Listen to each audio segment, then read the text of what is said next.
नमस्कार। Trend classes के online platform पे मैं राम सर आप सभी का बहुत बहुत स्वागत करता हूं। तो छात्रों, आज की जो हमारा क्लास होगा एक छोटा सा क्लास होगा और वो भी राष्ट्रपति से रिलेटेड होगा। भारत के प्रेसिडेंट से रिलेटेड क्वेश्चन होंगे। यहाँ पर आप लोग देखेंगे कि एग्जाम से कैसे कैसे क्वेश्चन राष्ट्रपति से उठते हैं, उन क्वेश्चन को हम आसानी से कैसे समझ सकते हैं, आइए उसको समझने का प्रयास करते हैं। तो मैंने यहाँ पर राष्ट्रपति से रिलेटेड कुछ अनुच्छेद लिखे हैं जो बहुत ही महत्वपूर्ण अनुच्छेद हैं। तो आइए एक एक करके हम इसको समझने का प्रयास करते हैं और देखते हैं कि कौन से एग्जाम के लिए महत्वपूर्ण होते हैं। तो जैसा कि आप लोग देख रहे होंगे, हम अनुच्छेद 52 की बात करते हैं। तो अनुच्छेद 52 क्या कहता है कि भारत के लिए एक राष्ट्रपति होगा। भारत के लिए एक राष्ट्रपति होगा।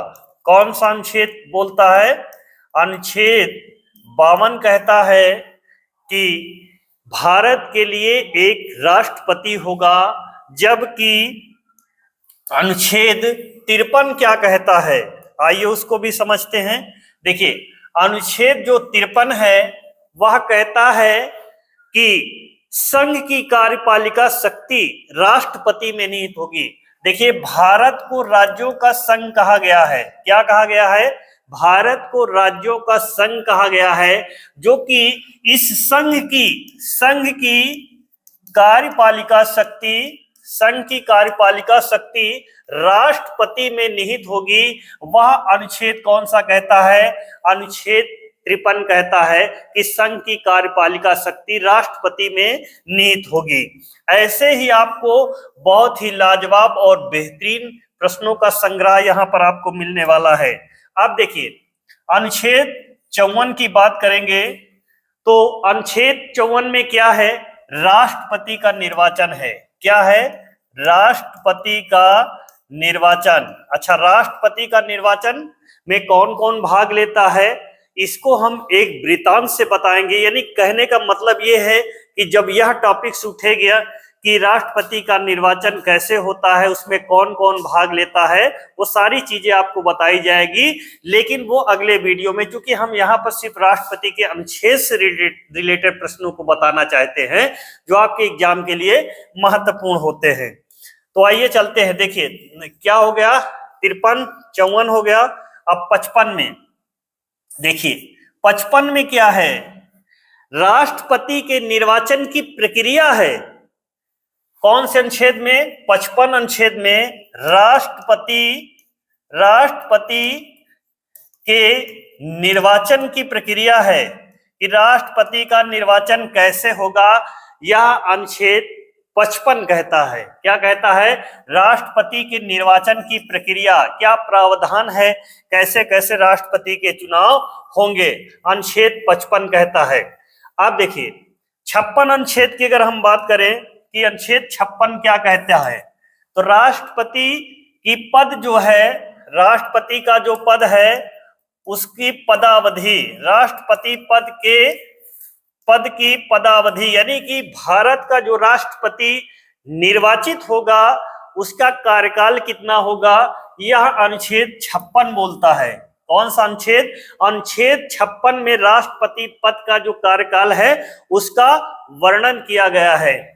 और देखिए, ये तो पुनर्निर्वाचित होने की योग्यता इसमें, यानी कि ये कहता है 57 अनुच्छेद की एक व्यक्ति भारत में राष्ट्रपति पद के लिए कितनी भी बार वो दावेदार हो सकता है।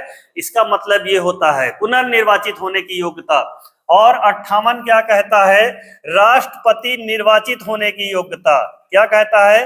राष्ट्रपति निर्वाचित होने की योग्यता अनुच्छेद 58 कहता है।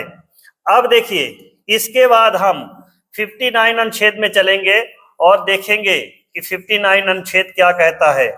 देखिए, 59 अनुच्छेद राष्ट्रपति पद के लिए शर्तों की बात करता है। क्या करता है?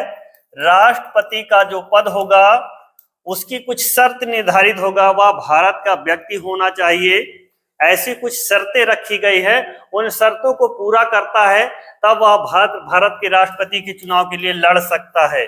इसमें भारत के राष्ट्रपति के लिए शर्तें निर्धारित की गई है। अब इसके बाद देखिएगा 60 अनुच्छेद में, देखिएगा 60 अनुच्छेद, यहां पर 60 अनुच्छेद देखिए, राष्ट्रपति को शपथ ग्रहण, राष्ट्रपति का शपथ ग्रहण, राष्ट्रपति का शपथ ग्रहण, राष्ट्रपति का शपथ ग्रहण कौन कराता है? आप लोग सब जानते होंगे कि भारत का सुप्रीम कोर्ट का मुख्य न्यायाधीश जो है राष्ट्रपति को शपथ ग्रहण करवाते हैं। वह अनुच्छेद कितने में प्रावधान किया गया है? 60 अनुच्छेद में यह प्रावधान किया गया है। अगर हम 61 की बात करें तो देखिए यहाँ पर बहुत ही महत्वपूर्ण कुछ ऐसे क्वेश्चन हैं जिनको जानना बेहद महत्वपूर्ण है।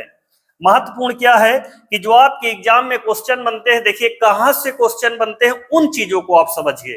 देखिए 60 वेरी इंपॉर्टेंट है, 61 वेरी इंपॉर्टेंट है, क्योंकि देखिए इसमें शपथ ग्रहण करेगा। 61 में क्या है? महाभियोग की प्रक्रिया। क्या है 61 में? महाभियोग। महाभियोग किस पर लगाया जाता है? राष्ट्रपति पर। और वो भी प्रावधान किस अनुच्छेद में है? 61 अनुच्छेद में है। अच्छा, अगर इसमें हम अगर अंदर जानना चाहेंगे कि राष्ट्रपति पर महाभियोग कैसे लगाया जाता है, लोकसभा से प्रारंभ किया जाता है कि राज्यसभा से प्रारंभ किया जाता है, तो इसमें हम बता रहे हैं कि हम डिटेल से एक वीडियो बनाएंगे जिसमें राष्ट्रपति से रिलेटेड उसके मतलब पूरा एक तरफ से हम कहेंगे इसका पूरा डिटेल अगर आपको जानना है तो हम आपको इसका पूरा डिटेल बताएंगे कि राष्ट्रपति पद का चुनाव कैसे होता है, उसकी निर्वाचन की प्रक्रिया कैसी होती है, उसको शपथ ग्रहण कौन दिलाता है, राष्ट्रपति के पास शक्ति कौन कौन सी होती है, कार्यपालिका शक्ति, न्यायपालिका, विधायिका, जितनी भी सैन्य शक्तियां, आपातकालीन शक्तियां, जितनी भी प्रकार की सारी शक्तियां हैं, उन शक्तियों को एक वीडियो में तो मैं नहीं बता सकता क्योंकि बहुत लॉन्ग वीडियो हो जाएगा। और आप लोगों को जब हम इसका डिटेल बताएंगे, 1 से 1.5 घंटे का वीडियो होगा, उस वीडियो में सारी चीजें राष्ट्रपति से रिलेटेड एक भी क्वेश्चन आपको बाहर नहीं जाएगा। तो 61 में आप महाभियोग हो जाएगा और 62 में क्या है कि राष्ट्रपति का जो पद है यदि रिक्त हो जाता है तो उसको भरने का प्रावधान है। किस अनुच्छेद में है? अनुच्छेद 62 में राष्ट्रपति का जो पद है उसकी रिक्ति को भरने का प्रावधान करता है। कि आई होप कि मेरा ये छोटा सा वीडियो होगा जो आपको बहुत ही पसंद आएगा। अगर पसंद आ रहा है तो जो छात्र चैनल पर पहली बार विजिट कर रहे हैं वे चैनल को सब्सक्राइब जरूर कर लीजिएगा। आप लोगों को हमारे चैनल पर बहुत बेहतरीन और लाजवाब कंटेंट मिलने वाले हैं। तो आज की क्लास को यहीं पर विराम करते हैं। जय हिंद, जय भारत, वंदे मातरम।